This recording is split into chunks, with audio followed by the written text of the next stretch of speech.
Minha diretoria, vem aí Libertadores 2024 e sabemos que o Botafogo entra na segunda fase, antes da fase de grupos. São 3 fases antes da fase de grupos, né? Alguns times entram na primeira, outros na segunda, que é do dia 20 de fevereiro, dia 29 de fevereiro são os 2 jogos ida e volta, e na terceira fase 5 de março e 14, de 12 a 14 de março, para você ter a decisão. A Copa Libertadores, fase de grupos, a Vera mesmo começa dia 2 de abril.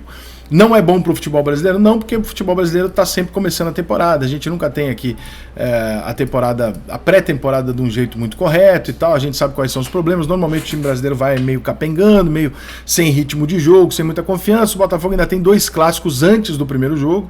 Então o Botafogo pode ir ou com uma moralzinha ou com a moral baixa. Depende do que ele vai escolher ali para fazer esse jogo. Aí você pergunta, fala assim, Rica, mas a fase de pré-Libertadores ela pode ser muito fácil ou ela pode ser muito difícil. E a gente não tem como saber antes do sorteio, que acontece no dia 19 agora, quem são os adversários. O que a gente já tem como saber é quem são os times que vão jogar a pré-Libertadores.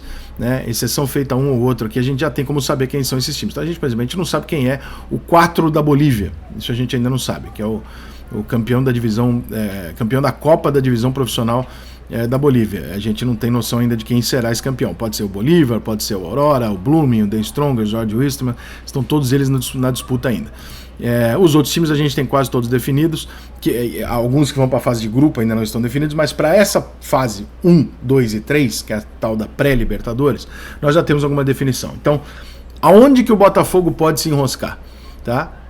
Na Argentina, para a fase de grupos, para a fase preliminar, que é a fase que o Botafogo joga, vai o San Lorenzo, que é um adversário difícil. Tá? Então o São Lourenço, chegando na mesma fase que o Botafogo, é um adversário difícil e pode engrossar. Na Bolívia, como eu disse, nós não temos esse jogador nesse time, o outro é o Always Red. Ele já jogou algumas Libertadores, é um time absolutamente fraco. Brasil, Botafogo e Bragantino, que entra na segunda fase. No Chile, a gente ainda não tem quem vai ser o campeão da Copa do Chile, que é o que vai jogar essa fase.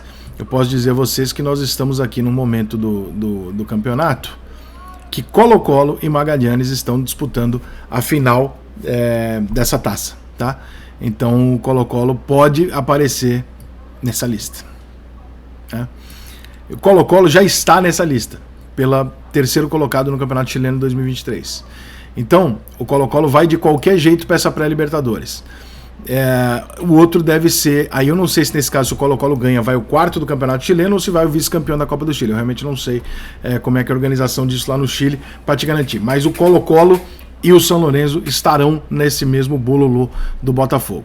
Na Colômbia, no mesmo bololô tem o Águias Douradas, que você pode falar assim, mas o Águia Dourada, Águia Dourada não existe, mas o Águia Dourada fez a melhor campanha melhor número de pontos do campeonato de 2023 da Colômbia, tá? Ele foi o time que ficou em primeiro nas fases que não interessavam. As fases que interessam, por isso que eu gosto do mata-mata, aí foram outros, né? Aí já vem Milionários, etc. Mas ele foi o time que mais fez ponto. Ele fez uma campanha de 2023 fodida. Não sei o que ele vai manter do elenco que ele vai perder, mas ele fez uma puta campanha em 2023.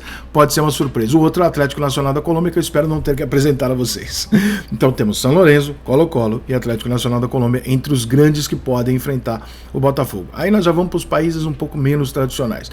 No Equador é o Nacional ou o Aucas, né? São 2 times que vão jogar essa segunda e primeira fase. Acho que nenhum deles espanta muita coisa do Botafogo. No Paraguai, Nacional do Paraguai e o Sport Trinidense. Nenhum dos dois também parece ser um grande problema. No Peru, Sporting Cristal e o Melgar. O Sporting Cristal não é um time bobo, não é um time pequeno. E é um time que vai jogar a segunda fase igual ao Botafogo. Então nós já temos os 3 que eu citei, mais o Sporting Cristal, que também é um time tradicional Libertadores. No Uruguai, para a infelicidade do Botafogo, está o Nacional do Uruguai entrando na segunda fase. Então, o Nacional, o Defensor Sporting também, mas o Nacional é que é a pica aqui, né? E na Venezuela, qualquer um que vier não é nada. Vai ter o Porto Cabelo, Portuguesa, Caracas, essas porra lá da Venezuela que normalmente não dão muito trabalho. Mas eu consegui listar aqui rapidamente, confirmados, né, para essa fase de pré-Libertadores, onde joga o Botafogo e o Bragantino, o Red Bull, Nacional do Uruguai, Sporting Cristal, Atlético Nacional da Colômbia, Colo-Colo, Rosário Central. Então, além do Botafogo, ou seja, são 6 times grandes que vão disputar essa fase de pré-Libertadores, digamos assim. Né? A primeira fase são 3 jogos. Desses 3 jogos você vai para uma segunda fase, onde nós temos 8 jogos para definir essas últimas 8 vagas que se classificam. Então são 2 partidas que ele tem que passar, 3 clubes ali tem que passar por 3 partidas, não é o caso de nenhum desses que eu citei, mas nesse bololô ali, desses 16 times, 8 jogos, o Botafogo pode encarar algum desses que eu falei aqui, ou no primeiro jogo, ou no segundo jogo, né? Então, não temos aqui um cenário dos mais fáceis, embora isso não esteja ainda sorteado. Pode ser que o sorteio acabe dando um molezinho pro Botafogo, entre aspas, de pegar um caminho mais fácil, mas existem sim alguns times problemáticos para estar nessa segunda fase aí de pré-Libertadores.